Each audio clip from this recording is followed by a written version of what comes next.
Release the hounds.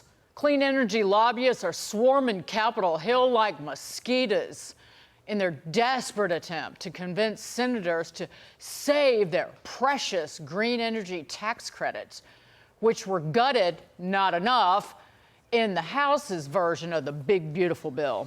And according to Bloomberg, those phased-out tax credits in the legislation represent more than $550 billion of climate cash grift investment. With us now, ClimateDepot.com executive editor Marc Morano. Marc, great to see you. Two-thirds of the Green New Scam subsidies, or rather 60%, were being phased out in the House bill. But if we just cut all of them, we could get another $400 billion out. We could save that much money. But boy, howdy, these climate crusaders, and they are from the right and the left, they want that money, and they want it put back in there. Shame on them. They do. In fact, we have to give credit here to the Biden administration for one simple strategic move. They targeted many swing district, competitive district Republican congressmen with massive pork from the original Inflation Reduction Act. And of course, now maybe it wasn't, I don't think it was Biden himself. Maybe it was an AI auto pen that had that strategy. But it's a brilliant strategy because now you have at least 13 House Republicans who don't want the subsidies to go. And I'm sure there's a lot of sympathetic senators. And this has been going on now for decades in the Republican Party. In fact, Donald Trump was the first break from this idea of Republicans capitulating to the United Nations net zero Green New Deal agenda. If you look back at every other presidential nominee from the Republicans have done, from George H.W. Bush to George W. Bush to Romney to McCain, they all supported it. So there's still that element in the Republican Party that doesn't want to give up the pork, doesn't want to give up what the lobbyists have been feeding them. And we don't want to allow, what we don't want to allow to happen is these Republicans in the House or the Senate to snatch defeat from the jaws of victory. At least we're going to get half, or 60%, I think, of the $1.2 trillion. But I'd like to get a lot more. But this is a tough battle because some of the money has already started. There's going to be lawsuits, but everything we can do to stop this. There's 6 senators, Republican senators, who want some of the subsidies restored. It's disgusting. Yes. Well, no, because there's another dirty undertone to go with those Republican senators.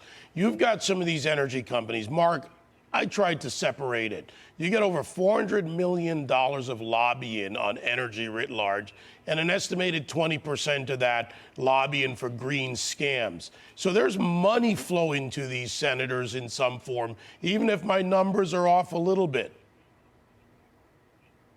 Absolutely. In fact, what doesn't make sense about the whole, IRA, Green New Deal, all of these subsidies is there's no cost-benefit analysis. So the only way they make sense is with grift, is with these subsidies, is with the lobbyists, is with donations. Because solar and wind combined don't even produce 3% of our total energy, combined don't even produce 14% of our electricity generation, despite all of this money and mandates, despite the Obama green stimulus, despite the the restrictions on fossil fuels.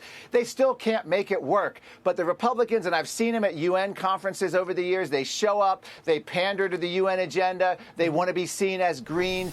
It's almost like the pre-MAGA Republican Party called, and they want their Republican members back. They can have them, because this is not the future of the Republican Party. We have to stand up, and let's hope the Senate does right by this bill and we get every dollar cut we can out of this Green New Deal. Can I go real quick? Mark, how many of this comes from those energy companies, traditional companies, that also invest and lobby in the green scam? It's both. It's fossil fuel companies. It's all it's the renewable sector.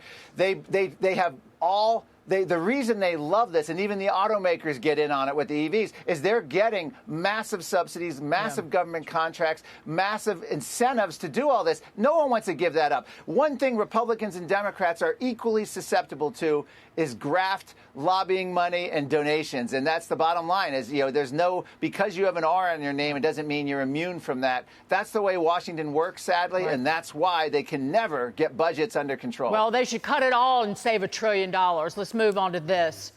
While Biden's climate-crazed administration spent 2024 obsessing over ending fossil fuel use, China was busy building 2 new coal-fired power plants every single week. That means 85% of the world's CO2 emissions will come from China, India, and Africa. And it leaves us behind when it comes to generating electricity needed for artificial intelligence.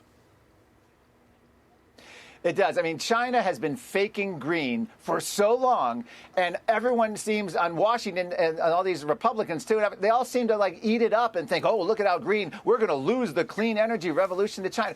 What clean energy? China has double the emissions of the United States. We're about to be passed by India, if we haven't already, in terms of their CO2 emissions. And we're sitting here for decades trying to restrict and meet UN net zero goals.